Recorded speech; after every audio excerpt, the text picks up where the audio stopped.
একটা দেশলাই কাঠি জ্বালাও, আহা আহা আহা।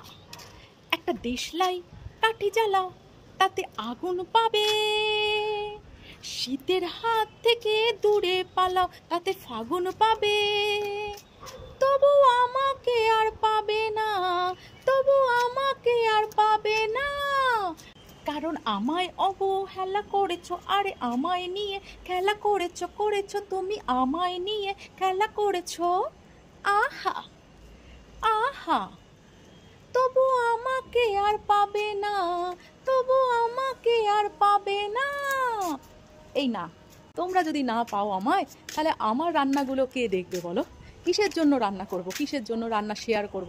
আমার রান্না দেখে অনেকেই লেখে কমেন্টে, মেসেঞ্জারে যে দিদি তোমার রান্না দেখে আমি রান্নাঘরে করলাম, আমার বাড়ির লোক সবাই খুব পছন্দ করেছে। সেটা যে কতটা মন থেকে বলছি ভালো লাগে, সেটা আমি তোমাদের বোঝাতে পারবো না।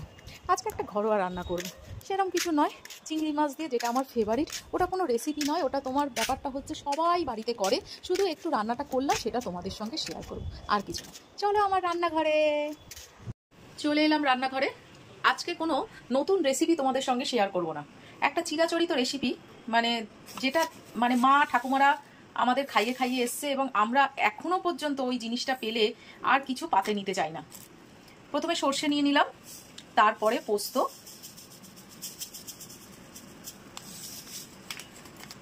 আর এই দুটোকে একটু জল দিয়ে আধ ঘন্টার মতো ভিজিয়ে রাখবো। সঙ্গে 2-4টে এই কাঁচা বাদাম নিয়ে নেবো, এগুলো আধ ঘন্টার জন্য ভিজবে। এবার বলি আজকে কি করব। এইরকম সাইজের চিংড়ি মাছ নিয়ে এসছে। সবাই মালাইকারি খেতে চাই, ডাব চিংড়ি খেতে চাই, আমার কিন্তু আবার চিংড়ি মাছ থাকলেই একটু ভাপা খেতে খুব ইচ্ছা করে।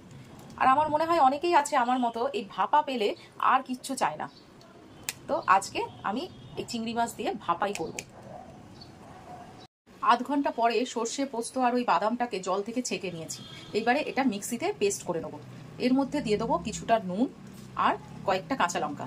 এই জিনিসটা দিলে একদমই সর্ষে তেতো হয় না, আর ওই যে জলে ভিজিয়ে রেখে দিয়েছিলাম ওটাতেও কিন্তু তেতো ভাবটা অনেকটা কেটে যায়। প্রথমে একবার জল ছাড়া ঘুরিয়ে নিলাম, এইবারে মিক্সির জারের মধ্যে ওই পেস্টটার মধ্যে জল দিয়ে দেবো। এবার জল দিয়ে ভালো করে পেস্ট করে নেবো, একদম স্মুথ পেস্ট হবে। সবচেয়ে বড় কথা কি জানো তো, ভাপা জাতীয় কিছু জিনিসে এই সর্ষের ব্যাপারটা যদি তেতো হয়ে যায় না, তাহলে এই ভাপার মজাটাই চলে যায়। মশলাটা পেস্ট করে নিয়েছি, দেখো একদম স্মুথ পেস্ট হয়েছে। অনেকে এটা ছেঁকে নেয়, আমিও মাঝে মাঝে ছেঁকে নিই, কিন্তু আজকে যেহেতু পোস্ত আছে আমি আর ছাঁকবো না।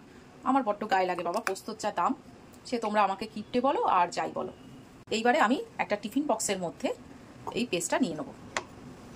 কিছুটা হলুদ নেবো, আর চিংড়ি মাছগুলো নিয়ে নেবো। কাঁচা লঙ্কা দিয়ে দেবো একটু ফাটিয়ে। আগেই সর্ষে পোস্তটা দেখে নিয়েছিলাম তেতো হয়েছে কিনা, তার জন্য নুনটাও টেস্ট করে নিয়েছিলাম যে নুন টুন সব ঠিক আছে আমার। এইবারে লাস্টে একটু তেল দিয়ে দেবো।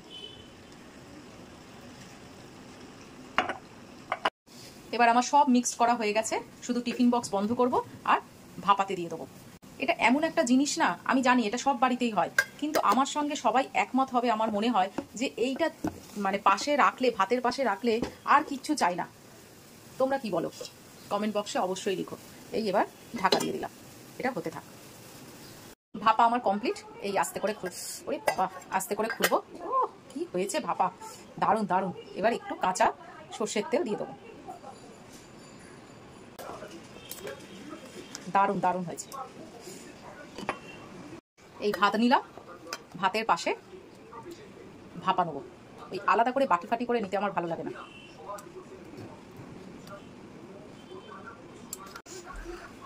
সব যেন গরম। সামান্য ভাত নেবো, একটু গ্রেভি মাখাবো, বাবারে একটু চিংড়ি নেবো আর খেয়ে নেবো। এত গরম না, খাওয়া যাচ্ছে না।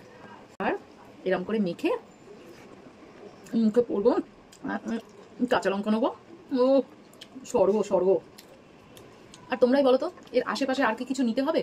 আমার তো মনে হয় না। এই জিনিসটা না এমনই একটা জিনিস আমার সত্যি ভালো লাগে। আর চিংড়ি মাছ এমন একটা জিনিস না, যে কোনো তরকারি দেখবে, সামান্য আলুর তরকারি, সেটারও স্বাদ পাল্টে দেয়।